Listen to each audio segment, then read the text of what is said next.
Everyone, this side विराज और I hope कि आप सब बढ़िया होंगे। अभी टाइम हो रहा है अराउंड 7:30 AM और आज बहुत इंपॉर्टेंट डे है क्योंकि हमें कुछ शूट करना है। तो दोस्तों मैं हूं अभिषेक और आपका स्वागत है राजभिषेक में। तो दोस्तों आज का हमारा दिन कुछ ऐसा रहने वाला है कि हमारी कोचिंग क्लास के कुछ DCICI के बच्चे हमारी सिविल साइट पे विज़िट करेंगे और राज भी आ चुका है मेरे साथ में। से हाय राज। और हम जाके अभी हमारी क्लास पहुंच रहे हैं जो कि सिविल सॉफ्टवेयर की क्लास है वो। तो मिलते हैं आपसे क्लास पर। तो जैसे कि भी आप देख सकते हो अभिषेक गाड़ी साफ कर रहा है, थोड़ा मेहनती काम कर रहा है ये। तो जी आपको अभिषेक ने बता दिया है कि अभी हम कहाँ जाने वाले हैं। अभी हमारी कंस्ट्रक्शन की साइट है जहाँ पे हमने मतलब पूरा एक बंगले का वर्क किया था, हमने उसका एक शॉर्ट वीडियो अपलोड किया था। तो ये सारा वर्क ना हम आपको मतलब बहुत अच्छे तरीके से दिखाने वाले हैं और फ्यूचर इंजीनियर्स, सिविल इंजीनियर्स आने वाले जो कि अभिषेक की कोचिंग में स्टडी करते हैं, तो आज उन्हीं से मुलाकात करेंगे। सर कोचिंग के सर भी आएंगे और हम पहुंचने वाले हैं, पास में ही हैं हम साइड से। कुछ बच्चे हमारा वेट कर रहे हैं क्योंकि उन्हें हमें बताना है साइट की लोकेशन, इसलिए हमें थोड़ा पहले पहुंचना है उनसे। हेलो एवरीवन, दिस साइड मी राज और ये है अभिषेक। तो आप सभी का राजभिषेक में वेलकम है। जैसे कि आपको हमने कहा था कि बहुत जल्दी हम एक शूट करने वाले हैं, तो अभिषेक जो मेरा बचपन का दोस्त है और एज ए पार्टनर भी है, तो अभी हम एक रानी बाग के बंगलों के आगे खड़े हैं और आप देखिए बहुत शानदार हमने काम करा है। तो हमारे कोचिंग के सर भी है और सारे बच्चे भी यहाँ पे हैं। आए हैं DCIC कोचिंग की तरफ से। हमारा एक छोटा सा सिविल विजिट है, सिविल साइट विजिट। तो आइए, आई होप आपको ये ब्लॉग पसंद आएगा। और हमारे साथ में हमारे कोचिंग के भी काफ़ी सारे बच्चे हैं, तो देखते हैं कैसा लगता है कोचिंग के बच्चों को ये हमारी सिविल साइट का विजिट। तो आइए आप देखिए और आपको हर चीज़ हम पूरा डिटेल में बताने की कोशिश करेंगे।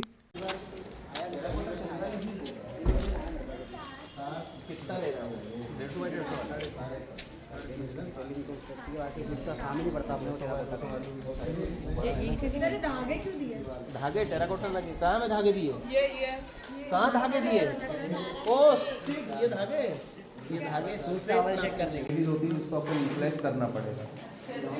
जैसे कि टाइल्स का कलर जो एनवायरनमेंट कलर रहेगा उसके अकॉर्डिंग। एक्चुअल में जो टॉयलेट गया है वो अग्निकोण में गया हुआ है, फिक्स अग्निकोण में जा चुका है। अब जब वहाँ पर वो कोई टाइल्स पैटर्न यूज़ करेगा एनवायरनमेंट में, या तो वो ब्राउन कलर की रहेगी या रेडिश बेस पे आएगा। पानी नहीं है वहाँ अग्नि का गंदगी चीज़ अपने जो गंदगी बोलनी चाहिए वो चीज़ आपने साउथ ईस्ट डायरेक्शन में डालनी। न्यूट्रलाइज करने के लिए वहाँ पे दो ऑप्शन मिलेंगे, या तो आपका जो एनवायरनमेंट रहेगा वो ब्राउन पैटर्न पे मिल जाएगा, मतलब नियर बाय जो आँख का कलर होता है उसके हिसाब से मैच करने। अगर उससे भी कवर अप नहीं हो पाता है तो दूसरा ऑप्शन ये है कि जो आपका कमोड या इंडियन या वेस्टर्न दोनों में से कोई भी टॉयलेट यूज हो रहा होगा, उसमें आपको 1.5 से 2 इंच के लाल पट्टे 3 साइड पे लगाने पड़ेगा। स्कर्टिंग पे नहीं, फ्लोर पे। और हाँ करवा रखा है मैंने, मेरा भी साउथ ईस्ट डायरेक्शन में डला हुआ है और टॉयलेट। रेडिश टाइल्स लगानी ही पड़ेगी, वो अफेक्टिव चीज़ें थोड़ी सही नहीं रहेगी। जो यूज़ कर रहा है वो हाँ इट मे भी, अगर वो वास्तु से अगर साउथ नॉर्थ वेस्ट डायरेक्शन में गया देन नो इशू। आप कोई भी कलर या ज़्यादातर जो ब्लूइश शेड आता है पानी का जो रंग आएगा, या हवा तो वैसे भी कोई है नहीं, तो आसमान के हिसाब से जो कलर शेड होता है वो आप वहाँ पर न्यूट्रल डलवा सकते हैं। लेकिन अगर कोण गलत गया, पोजीशन गलत गई, तो फिर वो पोजीशन का, जैसे अर्थ की अगर बात करो तो डार्क ब्राउन वहाँ आपको डालना पड़ेगा।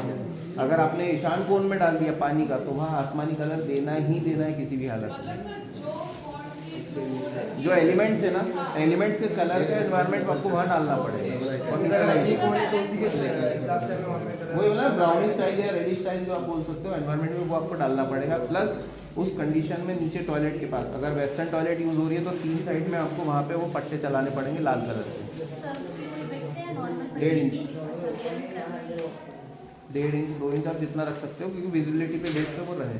सर वो फिर तो कार्टून लगेगा, नहीं लगेगा कार्टून। एक कलर अलग, वो साइड अलग, ये करते हैं बेसिकली किया जाता है। इसलिए बोलते हैं परफेक्ट वास्तु से प्लान बनता है, तो परफेक्ट वास्तु से प्लान बनाने के हिसाब से फिर हर एक चीज़, पहले प्लानिंग में भी अपन ने सीखा कि टॉयलेट के ऊपर जस्ट टॉयलेट आना चाहिए, रीज़न वही। दूसरा रीज़न ये कि जब आपका जो ड्रेनेज सिस्टम का पाइप आउटलेट रहेगा वो प्रॉपर तरीके से एक ही बार में काम करेगा, खर्चा कम। ठीक, अभी जैसे यहाँ पे उन्होंने साउथ ईस्ट डायरेक्शन पे कॉर्नर पे टॉयलेट रखवा दिया, तो इसका खुद का एक जो कलेक्शन पिट है waste water and solid waste को वहीं दिया होगा। बाकी जो अपने अपने कमरों में डले होंगे वो तो नेक्स्ट टू ऊपर, बस वही पाइप नीचे। अब उसमें भी रेमेडी जो यूज होगी, फिर उसको ब्राउन कलर का पूरा एरिया कवर करना पड़ेगा अंदर का, जो एनवायरमेंट रहेगा उसका वो फिर रेडिश या ब्राउन, रेडिश मतलब ये बोल सकते हो मरून टाइप में। कहीं कहीं डाउट था ना ये मैंने लगा दिया क्या अच्छा हाँ, ये वाला ना, ये तुम्हारा जो पैटर्न सामने तुम बोल रहे थे ना कि कवरिंग कैसे देना चाहिए इलेक्ट्रिकल पॉइंट आउट की, ये थर्माकोल सेटअप लगा हुआ दिख रहा होगा स्क्वायर पैटर्न में। स्लैब कास्ट होने के पहले सरिये जब बांध दिए जाते हैं, बांधने के बाद अपने को ये कवरिंग देनी पड़ती। इवन इलेक्ट्रिकल लेआउट के जो पाइप चलते हैं वो इस स्लैब के अंदर ही चलेंगे सरिये में, कंक्रीट डलने के पहले सारी चीज़ें सेट हो जाती हैं। हाँ, प्लम्बिंग के बोल सकते हो फर्स्ट फ्लोर पे थोड़ा सा माइन्यूट रहता है, हम लोग ओटीएस के रास्ते बाहर निकाल देते हैं अधिकतर, ताकि कहीं फॉल्ट आए तो पूरा एरिया खराब ना हो। लेकिन जो इलेक्ट्रिकल पाइपिंग्स होती हैं जिनको केबल ट्रेंच या कंड्यूट पाइप बोलते हैं, वो कंड्यूट पाइप आपके इसके अंदर ही रह जाएंगे, ताकि जब आप देखा होगा ना इलेक्ट्रिशियन, अब जैसे ये वाला पोर्शन है जो आपको ये आउटसाइड से इसमें से पाइप में से तार फंसाएगा, वो ऑटोमेटिक उस पॉइंट पे बाहर निकल आएगा। ये सारे कनेक्टेड है इसी। ये रहा ना थर्माकोल ऊपर लगा है, फोटो के दिखाओ क्या? जंक्शन है यहाँ पे, इलेक्ट्रिशियन पॉइंट जंक्शन है यहाँ।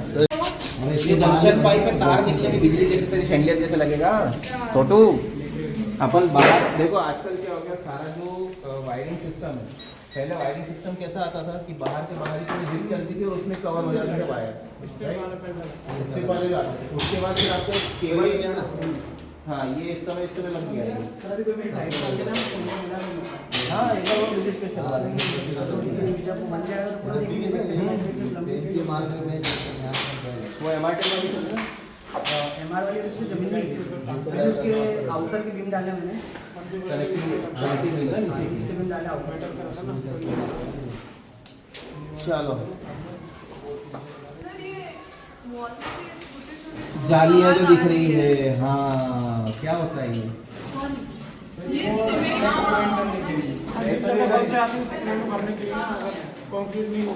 देखो लोकल लैंग्वेज उसको मुर्गा जाली, मुर्गा जाली, मुर्गा जाली। जब झीरी मारते ना, झीरी काटने के बाद तो इस वो बाद में क्रैक नहीं आते हैं, और इसमें केमिकल के साथ। अरे देखो सीधी सी बात मैं तुमको बताऊँ, कभी चोट लगी है बहुत बार, अच्छे गहरा चोट लगी कभी, फिर पट्टी बांधी जाती है आपको, तो पट्टी बांधने के बाद वो थोड़ा बहुत इधर उधर सामान भी सेट करता है कि यार वो फिट हो जाए, दैट इज मुर्गा जाली। अभी हमने क्या करा, दीवार पे हर जगह लगी है, प्लास्टर होने के बाद कुछ नहीं दिखेगा आपको। रीज़न ये है कि जब आप इसमें झीरी काटते हो, मतलब वो पूरी पाइपलाइन लगाने के लिए आप लोग पूरी कटिंग करोगे, तो प्लास्टर डलने के बाद क्रैक आता है, वो क्रैक ना है, इसलिए हम लोगों को ये फाइबर की मुर्गा जाली लगानी पड़ती है। मुर्गा जाली मुर्गा वाला मुर्गा। अगर क्यूरिंग पीरियड जो बोल रखा है आईएएस कोड ने वही आप यूज़ कर रहे हो तो क्रैक कभी नहीं आने वाले। पानी खूब पिलाओ इनको, जब तक तबीयत से मतलब डुबो दो टंकी के अंदर पूरा घर को बना के। कितने दिन तक मिनिमम बोला जाता है 14 से 15 दिन तक रखते हो आप, डेड एंड बोला गया आईएएस कोड ने कि 28 दिन तक आप भरपूर पानी पिलाओ, डुबो दो इसको। सर ऊपर देखा मैंने पूरा पानी भरा हुआ, फिर भी कहीं से किसने सवाल पूछा था? अमार ने कि सर छत पे उसने पानी क्यों डाल रखा कमरे में? रीज़न यही है, उसकी मजबूती बढ़ा रहे हो आप अच्छी खासी। स्लैब की मजबूती जितनी ज़्यादा मजबूत होगी वो उतना ज़्यादा अच्छा चलेगा, लंबे समय तक चलने वाला चीज़। कंक्रीट की स्ट्रेंथ बढ़ाने के लिए 28वें दिन तक आपको उसको भरपूर रूप से पानी पिलाना है। अब दिक्कत ये हो जाएगी, घर बनने के बाद आप स्वाभाविक सी बात है इसको डुबो तो सकते ही नहीं हो, मतलब आपको क्यूरिंग बार बार पाइप के थ्रू आपको करनी पड़ेगी, सुबह दोपहर शाम। डॉक्टर लिखता है ना प्रिस्क्रिप्शन में कि 3 टाइम दवाई लेनी है, 3 टाइम पानी पिलाना है, और ऐसा पानी पिलाना है कि जब आप उस वॉल पे पानी डाल रहे हो, जब तक वो नीचे से पानी छोड़ना ना शुरू कर देगी, भाई हो गया मेरा, तब तक पानी पिलाना है, पूरा गीला करना रहेगा उसका। एक घर बन रहा है उधर अभी भी, सर जैसे हमें थोड़ा पानी पी रहा है वो, अच्छे से पिला रहे हो पानी? मतलब जैसे यहाँ पे इम्बैलेंस है, ये वाला देखिए कौन इम्बैलेंस है? प्लास्टर अभी हुआ ही नहीं है।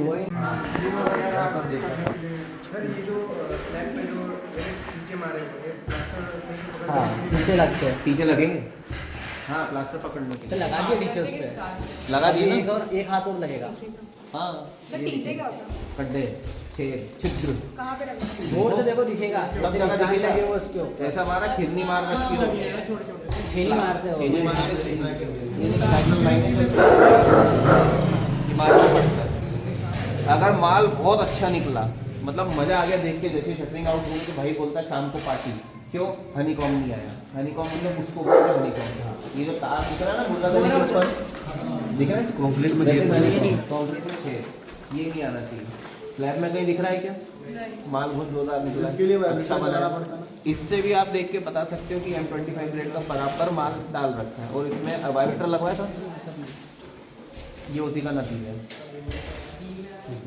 बीम में तो आएगा, नहीं सर, ये इसलिए आया था, आता नहीं है। मतलब हमारे इंजीनियर सर ने क्या बोला था, पानी कम करो, पानी कम करो, उस इसी का। चक्कर में ये होगा। पानी कम हो गया, स्ट्रेंथ कम हो गई, बीम पे वाइब्रेटर चला या पता चला पानी ने सीमेंटो साइड पे लेके नीचे गिर गया, और टपका भी होगा पानी ऐसे कंफर्म जॉइंट से।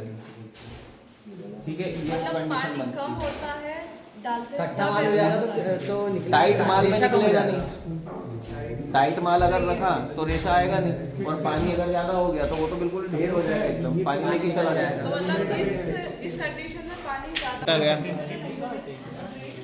13-14 इंच देख के 14 वहाँ से मार सकते हैं सर, यहाँ से यहाँ खड़े होकर इतना काम नहीं करना है, इतना काम नहीं करना अपने को। ऊपर जहाँ से खाली होगी वहाँ देखना पड़ेगा जाके,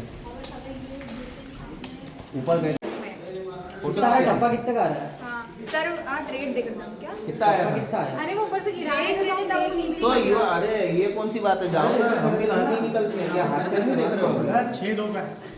6 फीट 6 हाँ, 6.25 का डब्बा है। टेप कौन सा पाइप? ये वाला ये पाइप एसी के लिए है। इसी का पानी, क्यों आएगा? एसी का पानी वो तो ऊपर से कौन है, ये एसी के नोजल आउटलेट दे रखा है, एसी यहाँ लगेगा, दैट इज योर ये कवर हो मास्टर जाएगा नीचे। पाइप और रखने का वायर सब यहीं पे कवर हो जाएगा। तो सर एक क्वेश्चन था, जैसे कि इसकी हाइट 11 फीट है, तो अपन नीचे से इतना ये 6 फीट का इतना और फ्लोरिंग लगेगा, ऊपर से 6 इंच का, सॉरी 6 इंच का ऊपर से अपना वो आएगा सीलिंग। ये तो हो गया, ये बनता है इसलिए। अगर मैं नॉर्मल रूम भी 10 बाय 10 का ही है और 10 बाय 10 का ही बनाना है, हाइट भी रखना है, तो उसमें भी मेरे को 11 ही लेना पड़ेगा। स्टैंडर्ड। अब इसका ये पोजीशन कैसे सेट करेगा, ये एसी वाला जानेगा। इनको प्लास्टर ये फाइनलाइज करने के पहले एसी वाले पॉइंट को इलेक्ट्रिशियन जब आएगा वो बताएगा उसको पॉइंट आउटलेट, ये पानी बाहर निकलने वाला पाइप है, जो एसी से पानी बाहर निकलता है। रीजन ये है कि हम लोगों को एलिवेशन नहीं है, अंदर के इंटीरियर जो था वो नहीं बिगाड़ना था, नहीं तो कई लोग क्या करते हैं वो पाइप ऐसा जाता हुआ दिख जाता उसके बाद बाहर, हाँ, उन्होंने डायरेक्ट ही नीचे करवा दिया कि ये अंदर ही अंदर जाके छुप जाए। इसका जो पानी का आउटलेट होगा यहीं पे रूम के अंदर ही निकलेगा। नहीं, ये इसका पाइप कहीं और गया होगा बाहर, वो दीवार के रास्ते से अंदर जाते हुए अंडरग्राउंड जाएगा सर, अभी बाहर जाएगा ये। यहाँ पर कोई अंदर किसको? बाहर जा रहा है। अरे अभी प्लास्टर बचा है, अभी हुआ ना ढंग से। हाँ, एक बार और जाएगा। एक पट्टा बनेगा इसमें, या तो ये पूरा पॉलिथीन में अगर उन्होंने ईस्ट वेस्ट नॉर्थ और साउथ, इसलिए सर ऐसा आएगा ना बेड तो। वो ऐसा बैठा है, एक और ये भी ये है। पोर्शन है और इसको बॉर्डर। और सर ये यहाँ दो वाला है। से प्राइवेसी मेंटेन रहेगी। ये अगर सब साउथ फेस की तरफ कर रखा है तो यहाँ से उसको कुछ नहीं दिखने वाला। प्राइवेसी ब्लॉक में खुद ही देख रहे हो। रीजन क्या है, उसने किस डायरेक्शन पे पूरे में लिविंग रूम डाल रखा है, मतलब एंटरटेनमेंट जोन किस सेक्शन पे गया हुआ है, ये किस डायरेक्शन का रूम है, साउथ डायरेक्शन का। साउथ डायरेक्शन में नॉर्थ वेस्ट पूरा ना, नॉर्थ वेस्ट। अरे तो ईस्ट वेस्ट और east north north north west south west में हुआ मास्टर बेडरूम में किया था, वही हो गया नॉर्थ वेस्ट। और साउथ ईस्ट में हो गया अपना। हाँ तो देख रहे हो, अब कंडीशन यही बन रही ना, अगर साउथ में वो सिर्फ रखे सोता तो स्वाभाविक सी बात है, तो ये बेकार हो गया, टॉयलेट कराना था। अब पोजीशन कहाँ बनी उसकी सोने की, इधर पे बट वहाँ पे डोर है वैसे। तो प्राइवेसी तो जीरो है ही नहीं ना, प्राइवेसी तो फुल चल रही है, दरवाजा खोलने पर भी सामने वाला कोई नहीं देख पाएगा कि क्या है यहाँ पे। ये नॉर्थ वेस्ट डायरेक्शन का ये गेस्ट रूम है, ये ध्यान रखना। अच्छा, ये बेड को इधर शिफ्ट कर सकते हैं। हाँ बट उसने इलेक्ट्रिकल पॉइंट्स इधर इधर क्या दिक्कत है? कोई दिक्कत नहीं यार, 2 टेबल लगा के भी कुछ कर सकता है वो। सिटिंग एरिया बना और सर ये वेंटिलेशन इतना बड़ा क्यों? हाँ मैंने भी यही पूछा था, वेंटिलेशन के पीछे सर तो उसमें फ्रेम भी हमारे पास हुआ था, फ्रेम बचा है अभी तो उसने खोल रखा है। फ्रेम दोनों आएंगे ना सर। फ्रेम प्लास्टिक, प्लास्टिक के बाद फ्रेम, फ्रेम का जो कवर आएगा उसके साथ सर ये गेट की हमें टच हुआ ढाई है ना, 2.5 वो देखने में लगता है लगेगा फिर ऐसा। वो 2.5 फीट ही है। अभी भी तो अपने घर में तो ढाई रहता है ना फिक्स जो है वो। ये जो तुमको मैंने पढ़ाया वो सब दिख रहा है ना साइड में। यहाँ से 6 फीट गया है, इससे ज़्यादा एक्सटेंड नहीं हो सकता नॉर्मल कॉलम से। भाई पानी, ये कैंटिलीवर सेक्शन है, बीम लास्ट आपकी ये गई है, इसके बाद सीधे बाहर जाके एक अलग से बीम टंगी हुई है बस।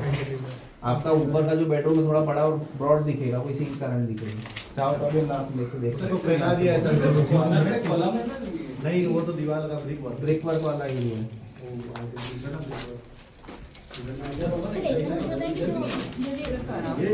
या 6 फीट 7 इंच। आगे तो इसको जोड़ के बोलो 6-8 है, इसको घर पे ऐसे 6 जाएगा। फोन कनेक्ट जल्दी कलेक्शन रिचार्ज हो गया? हाँ ये पैर पे नहीं आना चाहिए सर, वहाँ पे गाड़ी लगेगी। तो कटेगा था कि ऐसा एग्जैक्ट बाइंड होना चाहिए, मतलब फोर्सेस डिस्ट्रीब्यूट होना चाहिए। अब ये देखो रेडियल फॉर्मेशन पे है, रेडियल फॉर्मेशन में सस्पेंशन बनेगा। सस्पेंशन बनाने के चक्कर में उसने 2 अलग अलग इक्वल पार्ट में डाल दिया, और अगर नहीं भी होता डिजाइन क्रिएट करता तब भी वो बीच सर अगर फिक्स बीम यहीं पे आ रहा है थोड़ी अच्छा मतलब रेडियल फॉर्मेशन में वो तो ये है या फिर अपना अपना हम लोग सीधा straight रखते चल रहा हैं। है, हाँ, straight चल रहा straight चल रहा है तो उसको सीधे रखते हैं। मतलब पूरा बीम में घुसाना ही पड़ेगा लोड के लिए। सर अगर बीम फिक्स अगर स्क्वायर पे ही आ रहा है ये तो इसको मतलब वो बीम को ऐसा कर सकते हैं। हाँ बना सकते हैं डिजाइन तो करना ही पड़ेगा ना। क्योंकि अगर फिक्स यहीं पे आ रहा है बीम ही है तो लोड वो लोड ट्रांसफर कैसे होगा? हाँ वो भी देखना जरूरी है ना, कंपलसरी होती है। नारियल फूट सकता है ध्यान को, तो इधर इधर तुम लोग इधर से थोड़ा झुक के चल रहे हो तो क्या दिक्कत थी? आप पूरे में चल रहे हो।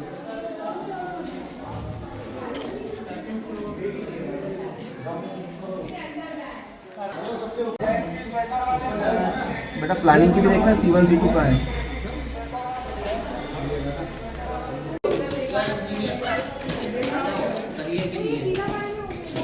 देख के बेटा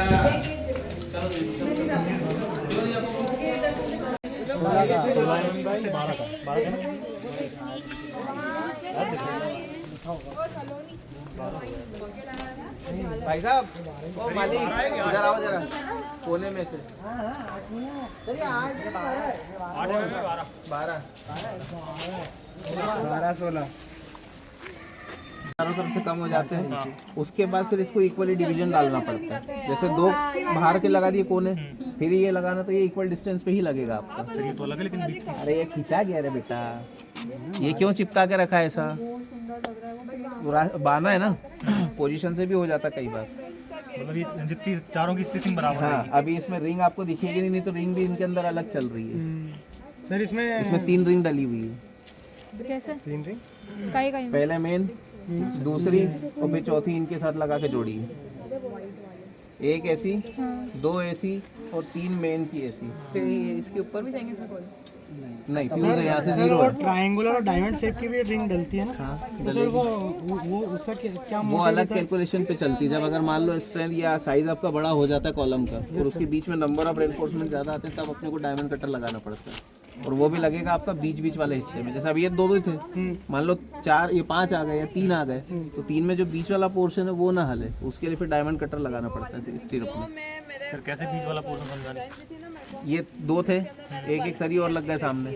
अब ये तो कवर से आपने रिंग मेन वाली बांध दी, बचे यहाँ के और यहाँ के भी जो 4 के बीच के, उनको बांधने के लिए फिर डायमंड वाला अपने सिरप लगाना पड़ता है।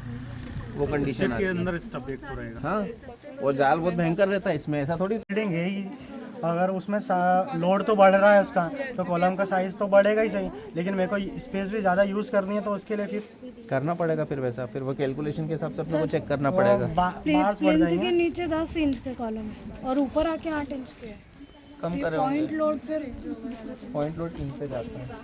कॉलम के उससे इससे फर्क नहीं पड़ेगा, तो 2 इंच का बड़ा फर्क होगा। कायदे से ये होता है कि आपका जो कॉलम नीचे से चल रहा है ना, अकॉर्डिंग टू IS कोड, वही ऊपर आना वैसे ही आना चाहिए। हाँ क्योंकि उनने फिर अगर कॉलम का इंच कम किया है तो सरिये का भी इधर उधर आया होगा फिर। सरिया तो आएगा, स्वाभाविक तो सी बात फिर है वही आएगा। तो गड़बड़ हुई ना फिर।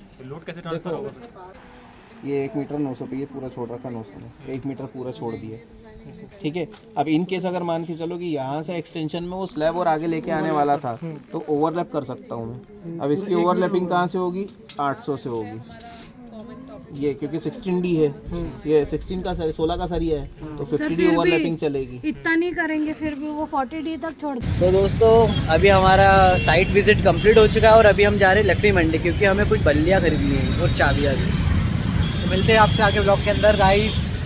अभी हम आए लकड़ी मंडी में, हमें बल्लियाँ।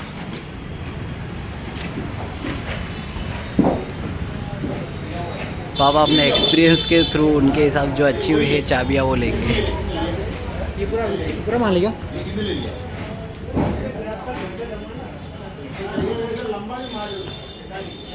तो गाइस अभी आप देख सकते हो यहाँ पे हमने बहुत सारा सामान खरीद लिया है। ये वाला ये बता रहे कि लगभग 7 फीट के ऊपर है। ये अभिषेक के पापा और ये अभिषेक खुद 7:45 तक के। अभी जो हमारी नई वाली जो साइट पे है छत डलने वाली, उसके लिए पूरा सामान खरीद रहे। और उसके अलावा जो तरापे है, तरापे भी लिए जा रहे हैं।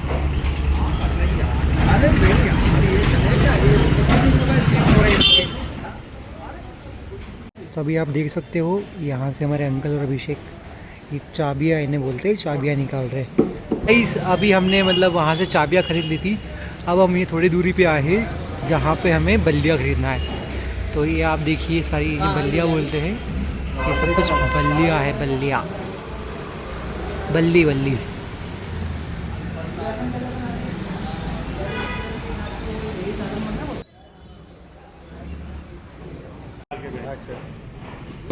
तो गाइस ये देखो चाबी को गाड़ी पे रख रहे हैं अभी हम। ये को रेल लो।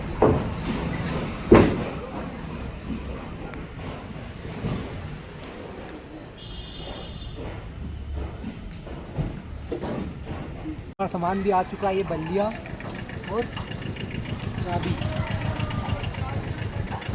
हाँ तो दोस्तों अभी हमारा सामान आ चुका है सारा का सारा, और हमारी लगभग आधी सेंटिंग ठुक चुकी है और बची हुई सेंटिंग के लिए हमें थोड़ा सामान कम पड़ रहा है, जिसको अभी हम खरीद के ले आए हैं, क्योंकि हमारे दूसरी साइडों में सामान फंसा हुआ है। तो हमारी छत की तैयारी ज़ोरों शोरों पर है। देखिए हमारे बॉटम्स लग चुके हैं आगे की भी।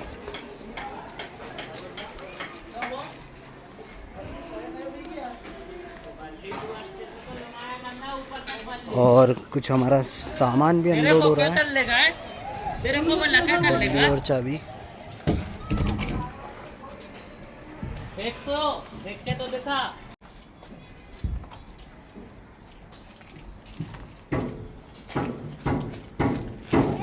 अभी हमें ग्रेटर वालों में और हमारा सामान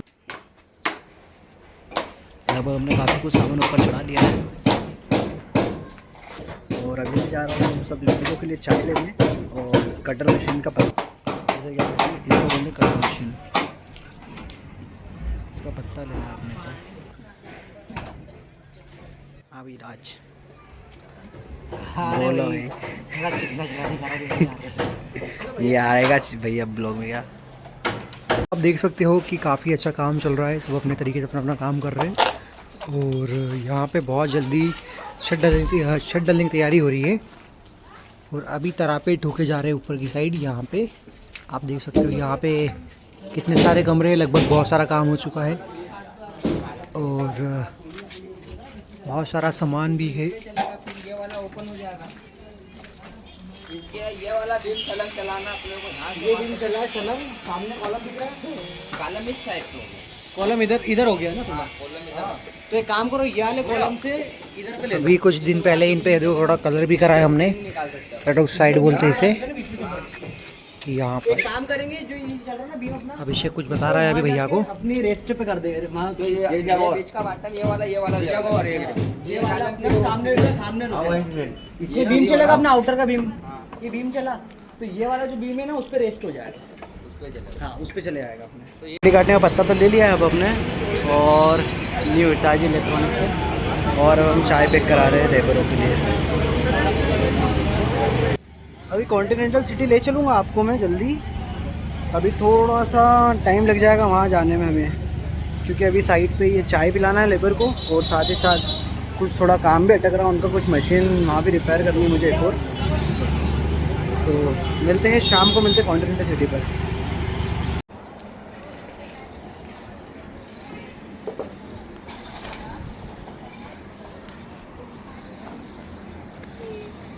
ये हमारा मित्र राज बैठा है।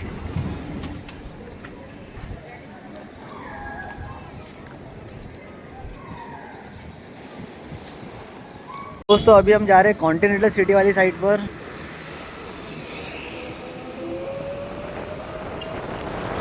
हमारी दूसरी लेबर के लिए भी हमने चाय ले ली है।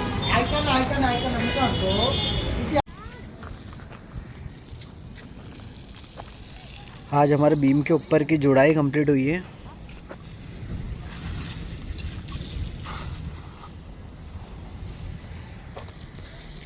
तरी भी चल रही है।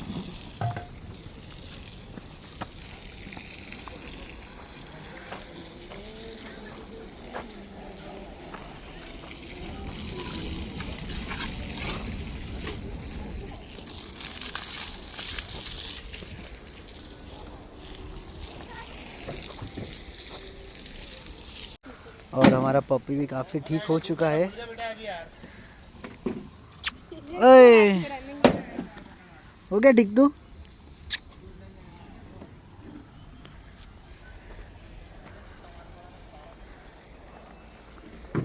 दोस्तों आज की एंडिंग वीडियो होगी अपनी, और आप देख सकते हैं जैसा कि हमने कॉलम्स में और बीम में पानी छोड़ना शुरू कर दिया है। एक्चुअली इससे होता है क्या, जो ज़मीन के अंदर अपना खोखलापन रहता है जो अपनी मिट्टी में, वो बैठक में बैठ जाता है पूरा। और इसके बाद में हम मोरम डालते हैं। मोरम के बाद में इसकी कुटाई होती है। कुटाई होने के बाद में फिर इसमें पानी छोड़ा जाता है, फिर इस पर और एक्स्ट्रा मोरम डाली जाती है, जिससे क्या होता है ना, हमारा जो प्लिंथ रहती है, प्लिंथ जो अपनी डलती है, उसके बाद में जो क्रैक्स इन फ्यूचर जो आने रहते हैं, ज़मीन का फाउंडेशन स्ट्रॉन्ग होता है और ज़मीन का खोखलापन ख़त्म होता है। तो दोस्तों आपको जैसे दिख गया होगा, राज ने अपना फ़ोन फेंक दिया बहुत बुरी तरह। और ये हमारा आज का लास्ट व्लॉग है। क्या बोलेंगे, आज का डे एंडिंग वीडियो है हमारा ये। तो आपसे हम मिलते हैं अब अगले दिन, और आई होप कि आप सब बढ़िया होंगे। और कभी आपको भी आपका कहीं कंस्ट्रक्शन करवाना है किसी प्रॉपर्टी पे